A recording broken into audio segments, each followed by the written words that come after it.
ചടുലമായ നൃത്തച്ചുവടുകളാൽ കലോത്സവത്തിലെ പ്രേക്ഷക പ്രീതിയേറിയ മത്സര ഇനങ്ങളിലൊന്നാണ് കേരള നടനം.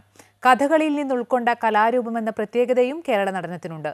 കേരള നടനവേദിയിൽ നിന്നും ഗോകുൽ രമേശ് തയ്യാറാക്കിയ റിപ്പോർട്ട്. വേദി 3-ലെ ഇന്നത്തെ പ്രധാന മത്സര ഇനം കേരള നടനമായിരുന്നു. മനോഹരമായിട്ടുള്ള മത്സരങ്ങൾ എല്ലാ മത്സരാർത്ഥികളും കാഴ്ചവെച്ചിരുന്നു. നമ്മളോടൊപ്പം ഇപ്പോൾ ഒരു കേരള നടന കലാകാരി ചേരുകയാണ്. തന്മയ കോഴിക്കോട് നിന്നാണ് വരുന്നത്. തന്മയ, നമസ്കാരം. നല്ല പെർഫോമൻസ് ആയിരുന്നു, അഭിനന്ദനങ്ങൾ അറിയിക്കുന്നു. ഞങ്ങൾക്ക് അറിയേണ്ടത് ഈ കേരള നടനം എന്താണ് എന്നുള്ളതാണ്.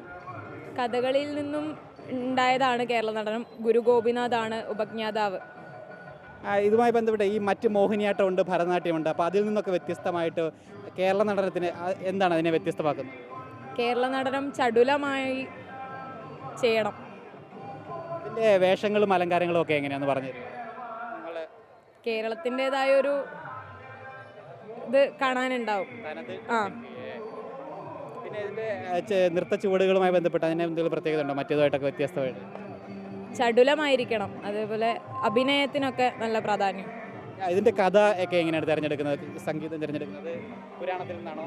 ഐതിഹ്യം അല്ലെങ്കിൽ ദൈവികമായ, അങ്ങനെ ഓരോരുത്തരുടെ വ്യത്യാസം ഉണ്ടാവുമല്ലോ. എത്ര സമയമാണ് ഈ കേരള നടനം സ്റ്റേജിൽ ഇറങ്ങാറുള്ളത്? ഒരു ഐറ്റം 15 മിനിറ്റ്.